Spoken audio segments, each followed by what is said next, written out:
Bismillahirrahmanirrahim. Alhamdulillahirabbil alamin. Wassalatu wassalamu ala asyrafil anbiya'i wal mursalin. Nabiyyina Muhammadin sallallahu alaihi wasallam wa ala alihi wa sahbihi ajma'in. Muslimin dan muslimat yang dikasihi Allah, Assalamualaikum warahmatullahi wabarakatuh. Alhamdulillah, kita merafakkan kesyukuran kita ke hadrat Allah Subhanahu wa ta'ala di atas segala nikmat kurniaannya. Dan terima kasih para jamaah kerana sudi menghayati siaran ini, di mana insya-Allah pada siaran kali ini kita akan menyambung ayat-ayat antara ayat 13 hingga 19, yang mana pada kali ini ia merupakan bahagian yang kelima dalam kelompok ayat-ayat tersebut. Yang mana dalam siaran yang lalu kita belum sempat menghayati keseluruhan daripada ayat 18 dan 19. Yuk mari kita kembali.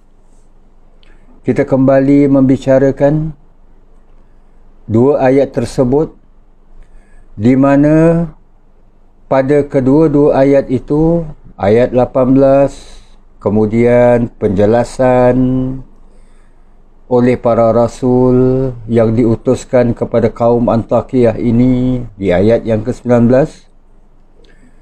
yang mana kaum Antakiyah ini menyalahkan para rasul yang diutuskan, iaitu atas bencana yang menimpa mereka. Kaum yang menghadapi dengan musim kemarau yang berpanjangan. Dalam siaran yang lalu telah pun sama-sama kita lihat beberapa tafsiran para ulama, apakah ia merupakan kaum Antakiyah ataupun bukan dan sebagainya. Kembali kepada ayat 18 ini. Allah Subhanahu wa ta'ala berfirman, A'udzu billahi minasyaitonir rajim. Qalu inna tatayyarna bikum. Penduduk bandar itu berkata pula, sesungguhnya kami merasa nahas, kami mendapat malang dengan sebab kamu ataupun puncanya daripada kamu. La illam tansahu lanarjumannakum. Demi sesungguhnya jika kamu tidak mahu berhenti, maksudnya tidak mahu berhenti daripada terus menyebarkan dakwah kamu, maka kami akan merejam kamu, menghukum kamu dengan rejaman. Wala yamassannakum minna azabun alim. Dan pasti kami akan mengenakan, merasakan azab yang teramat pedih ke atas kamu. Muslimin dan muslimat yang dirahmati Allah, inilah persoalan yang belum sempat sama-sama kita hayatinya, iaitu wajarkah sesuatu perkara ataupun sesuatu musibah itu ditimpakan ke atas kita, ataupun kita ditimpa dengan sesuatu musibah. Kalau dalam konteks kisah Ashab al-Qaryah ini, mereka ditimpa ataupun didatangkan dengan azab daripada Allah, berlakunya kemarau yang diistilahkan dalam ayat ke-18, iaitu kami ini mendapat nasib malang. Wajarkah sesuatu dosa itu ataupun sesuatu musibah itu kita menyalahkan orang lain? Kalau kita balik kepada apa yang diluahkan oleh Ashab al-Qaryah ini kepada para rasul itu, qalu inna tatayyarna bikum, iaitu kami mendapat nasib malang mendapat nahas ini, bencana ini berpunca daripada kamu. Wajarkah kaum ini berbuat dosa, kemudian Allah mengutus Rasul untuk menghentikan ataupun menyeru, membuat mereka ini sedar yang apa yang mereka buat ini salah, apa yang mereka lakukan ini berdosa. Maka para Rasul ini diutus oleh Allah untuk menyedarkan mereka. Lalu para Rasul ini menyampaikan tugas dan amanah daripada Allah. Namun kaum yang cuba disedarkan, diinsafkan itu enggan menerima. Bila mereka enggan menerima, mereka terus menerus dengan kekufuran mereka, Allah datangkan musibah. Allah datangkan azab kepada mereka. Macam konteks kisah ini, mereka ditimpa dengan kemarau yang panjang, tanam-tanaman mereka mati dan sebagainya. Maka bila Allah datangkan musibah ini, para Rasul ini diancam dan dipersalahkan. La illam tantahu, kalau kamu tidak mahu berhenti, lanarjumannakum, kami akan rejam kamu. Wala yamassannakum minna adabun alim, kamu akan rasakan azab yang teramat pedih daripada kami. Jadi muslimin dan muslimat yang dirahmati Allah, para Rasul ini akhirnya diancam dan dipersalahkan.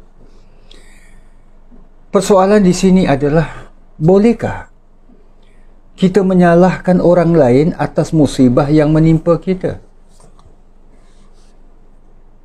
Sebagaimana dalam siaran yang lalu ditukil, ibarat ada orang yang mengatakan, ini semua dia punya pasal, semua sebab dia lah. Kalau tidak, aku tak jadi macam ni. Ini kan biasa kata-kata luahan yang biasa diucapkan dan biasa kedengaran. Muslimin dan muslimat yang dirahmati Allah, inilah yang dimaksudkan. Persoalan inilah yang dimaksudkan, yang belum sempat dalam siaran yang lalu kita sama-sama hayatinya. Iaitu sesuatu musibah yang menimpa kita, lalu kita menyalahkan orang lain. Secara umumnya muslimin dan muslimat yang dirahmati Allah, dalam Al-Quran, seumpama ayat 51 dari surah At-Taubah, Allah Subhanahu wa Ta'ala menjelaskan, ada di sana musibah-musibah umum yang ditentukan oleh Allah, yang ditakdirkan oleh Allah Subhanahu wa Ta'ala. Firman Allah, Qul lan yusibana illa ma kataballahu lana.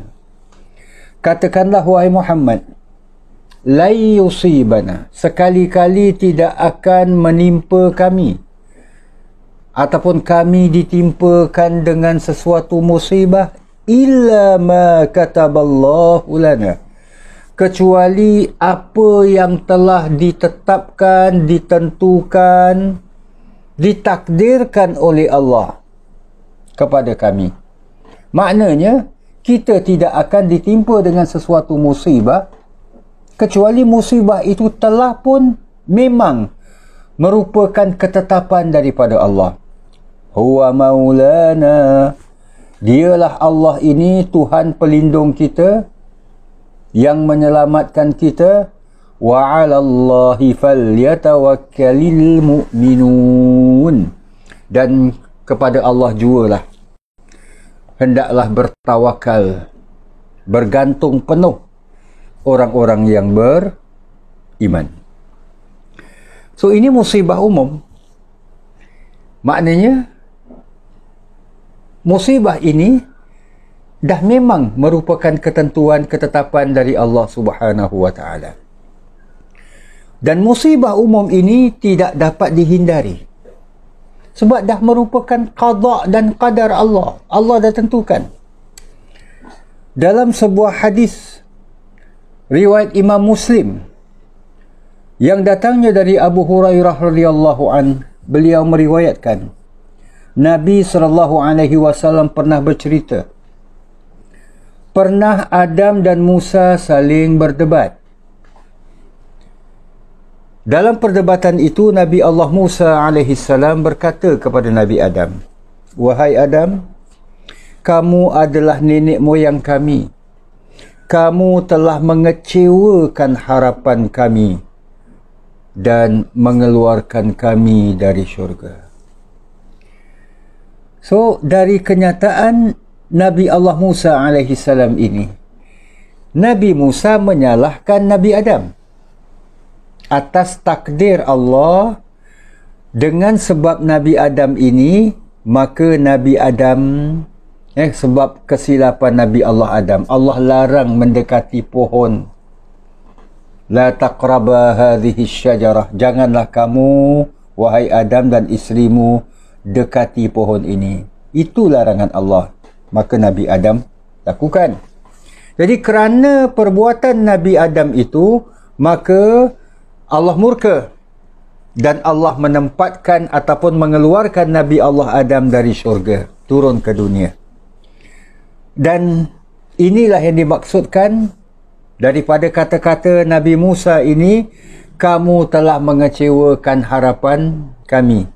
Kalau tidak kamu buat begitu, maka kamu masih tinggal di syurga dan kami keturunannya, iaitu anak keturunan kamu, wahai Adam, juga tinggal di syurga. Bila Nabi Allah Musa mengatakan demikian, Nabi Adam menjawab,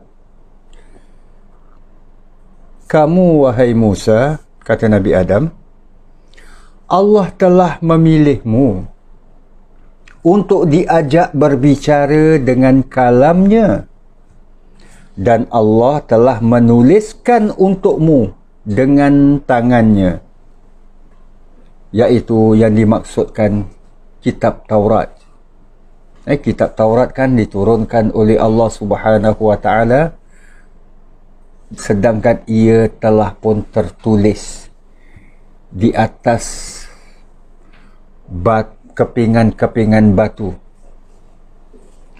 yang kemudian Nabi Musa yang pada ketika itu bila menerima kitab Taurat berada di atas Tur Sina, turun daripada bukit itu dan membawanya, lalu mendapati kaumnya ini sedang menyembah patung anak lembu yang diperbuat dari barang-barang kemas, hasil onaran Samiri. Yang ingin kita lihat adalah di sini, ini kelebihan yang Allah kurniakan kepada Nabi Musa, dan ini disebutkan oleh Nabi Adam. Nabi Musa dapat berbicara dengan Allah. Kitab Taurat itu diturunkan oleh Allah, ditulis, maknanya telah pun tertulis. Berbanding dengan kitab yang lain, Al-Quran sebagai contoh, Allah turunkan secara berperingkat-peringkat kepada Nabi. Nabi baru bacakan kepada para sahabat. Ada di antara mereka yang dilantik, dipilih oleh Nabi untuk mencatat, dan seterusnya. Maka apa yang dikatakan oleh Nabi Adam kepada Nabi Musa setelah menjelaskan kelebihan yang ada pada Nabi Musa, maknanya tak sepatutnya engkau, wahai Musa, yang dah dikurniakan oleh Allah kelebihan-kelebihan seperti ini, mengatakan perkara tersebut. Maka itulah Nabi Adam mengatakan, apakah kamu akan menyalahkan aku kerana suatu perkara yang telah Allah tentukan 40 tahun sebelum aku diciptakan? Maknanya Allah dah tentukan perkara tersebut akan berlaku. Maka ini adalah qada dan qadar Allah. Jadi bila mana Nabi Adam berhujah dengan hujah yang demikian, Allah telah takdirkan perkara ini akan berlaku sebelum aku diciptakan oleh Allah. Maka Itulah Nabi kita, Nabi Muhammad sallallahu alaihi wasallam kemudian bersabda, akhirnya Adam menang berdebat dengan Musa. Akhirnya Adam menang berdebat dengan Musa. So daripada hadis ini kita dapati bahawa ini dia sesuatu yang ditakdirkan oleh Allah, termasuk musibah yang akan menimpa, telah pun ditentukan oleh Allah Subhanahu wa taala sebelum azab itu datang. Dalam hadis yang lain, riwayat Imam Tirmizi dan juga Imam Ahmad yang diterima daripada Jabir bin Abdullah, yang mana Imam Tirmizi menilai hadis ini sebagai hadis yang sahih. Sabda Nabi sallallahu alaihi wasallam,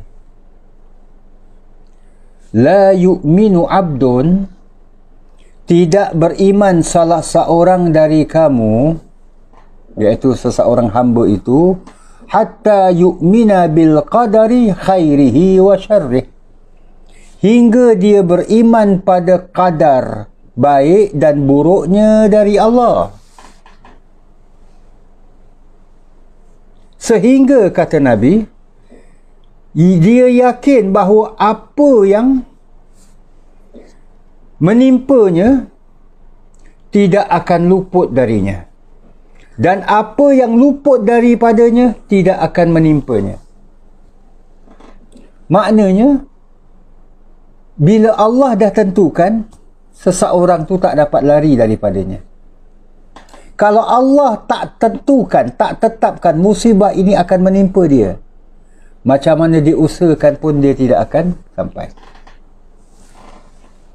Allah nak tetapkan seseorang itu sakit, kadang tak semena-mena pun jatuh sakit. Dia jaga makan, dia bersenam dan sebagainya, tapi bila mana akhirnya dia jatuh sakit, mungkin tiba-tiba jalan ke, lalu terjatuh umpamanya, ataupun dia jaga betul tapi dia ditabrak, dilanggar orang umpamanya, akhirnya sakit tak? Ya, sakit. Ini dah ditentukan oleh Allah. Orang yang cuba nak mati umpamanya lah, naik tingkat tinggi-tinggi, turun, bukan turun, terjun. Kalau turun selamatlah kan, terjun sampai bawah tak mati, sebab Allah Subhanahu wa taala tidak tentukan yang dia mati. Jadi ini yang dimaksudkan, iaitu seseorang itu hendaklah yakin bahawa apa yang menimpanya tidak akan luput daripada dia. Dia tak akan terlepas. Dan apa yang luput darinya, iaitu yang tidak ada, tidak ditetapkan ke atasnya, tidak akan menimpa dia.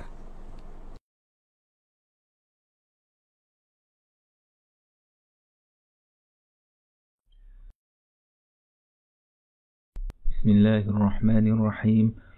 إلى حضرة النبي محمد صلى الله عليه وسلم، ثم إلى الصحابة والتابعين وتابع التابعين ومن تبعهم بإحسان إلى يوم الدين، ثم إلى أرواح جميع المؤمنين والمؤمنات والمسلمين والمسلمات، خصوصا لمن اجتمعنا هاهنا بسببهم.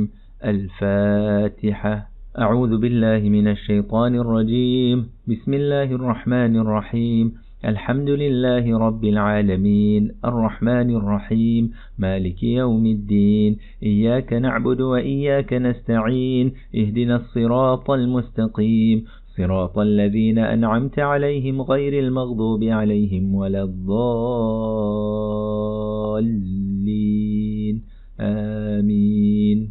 أعوذ بالله من الشيطان الرجيم. بسم الله الرحمن الرحيم. ياسين والقرآن الحكيم، إنك لمن المرسلين على صراط مستقيم، تنزيل العزيز الرحيم لتنذر قوما ما أنذر آباؤهم فهم غافلون لقد حق القول على أكثرهم فهم لا يؤمنون إنا جعلنا في أعناقهم أغلالا فهي إلى الأذقان فهم مقمحون وجعلنا من بين أيديهم سدا ومن خلفهم سدا فأغشيناهم فهم لا يبصرون وسواء عليهم أأنذرتهم أم لم تنذرهم لا يؤمنون إنما تنذر من اتبع الذكر وخشي الرحمن بالغيب فبشره بمغفرة وأجر كريم إنا نحن نحيي الموتى ونكتب ما قدموا وآثارهم وكل شيء أحصيناه في إمام مبين واضرب لهم مثلا أصحاب القرية إذ جاءها المرسلون إذ أرسلنا إليهم اثنين فكذبوهما فعززنا بثالث فقالوا إنا إليكم مرسلون قالوا ما أنتم إلا بشر مثلنا وما أنزل الرحمن من شيء إن أنتم إلا تكذبون قالوا ربنا يعلم إنا إليكم لمرسلون وما علينا إلا البلاغ المبين قالوا إنا تطيرنا بكم لئن لم تنتهوا لنرجمنكم وليمسنكم منا عذاب أليم قالوا طائركم معكم أئن ذكرتم بل أنتم قوم مسرفون وجاء من أقصى المدينة رجل يسعى قال يا قوم اتبعوا المرسلين اتبعوا من لا يسألكم أجرا وهم مهتدون وما لي لا أعبد الذي فطرني وإليه ترجعون أأتخذ من دونه آلهة إن يردني الرحمن بضر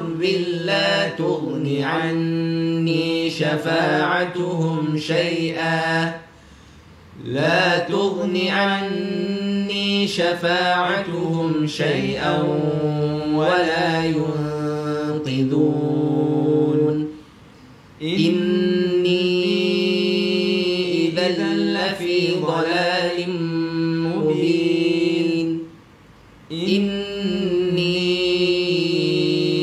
آمنت بربكم فاسمعون قيل ادخل الجنة جنة قال يا ليت قومي يعلمون بما غفر لي ربي وجعلني من المكرمين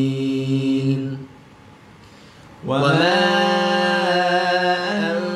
أنزلنا على قومه من بعده من جند من السماء وما كنا منزلين إن كانت إلا صيحة واحدة فإذا هم خامدون يا حسرة على العباد ما يأتيهم من رسول إلا كانوا به يستهزئون ألم يروا كم أهلكنا قبلهم من القرون أنهم إليهم لا يرجعون وإن كل لما جميع لدينا محضرون وآية لهم الأرض الميتة أحييناها وأخرجنا منها حبا فمنه يأكلون وجعلنا فيها جنات من نخيل وأعناب وفجرنا فيها من العيون ليأكلوا من ثمره وما عملته أيديهم أفلا يشكرون سبحان الذي خلق الأزواج كلها مما تنبت الأرض ومن أنفسهم ومما لا يعلمون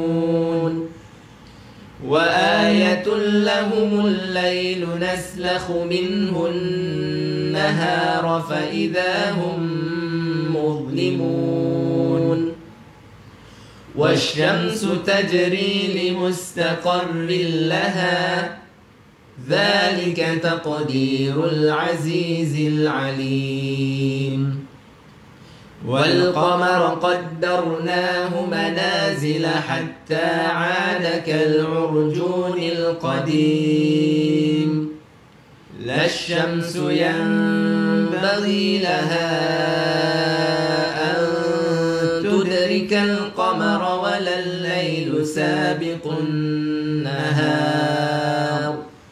وكل في فلك يسبحون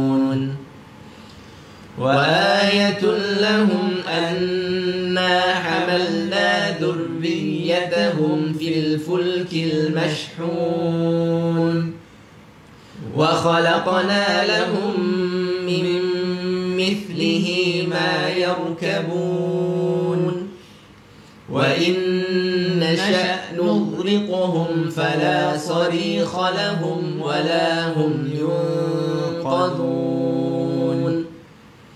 إلا رحمة منا ومتاعا إلى حين وإذا قيل لهم اتقوا ما بين أيديكم وما خلفكم لعلكم ترحمون وما تأتيهم من آية من آيات ربهم إلا كانوا عنها معرضين وإذا قيل لهم أنفقوا مما رزقكم الله قال الذين كفروا للذين آمنوا أنطعم من لو يشاء الله أطعمه إن أنتم إلا في ضلال مبين ويقولون متى هذا الوعد إن كنتم صادقين ما ينظرون إلا صيحة واحدة تأخذهم وهم يخصمون فلا يستطيعون توصية ولا إلى أهلهم يرجعون ونفخ في الصور فإذا هم من الأجداث إلى ربهم ينسلون قالوا يا ويلنا من بعثنا من مرقدنا هذا ما وعد الرحمن وصدق المرسلون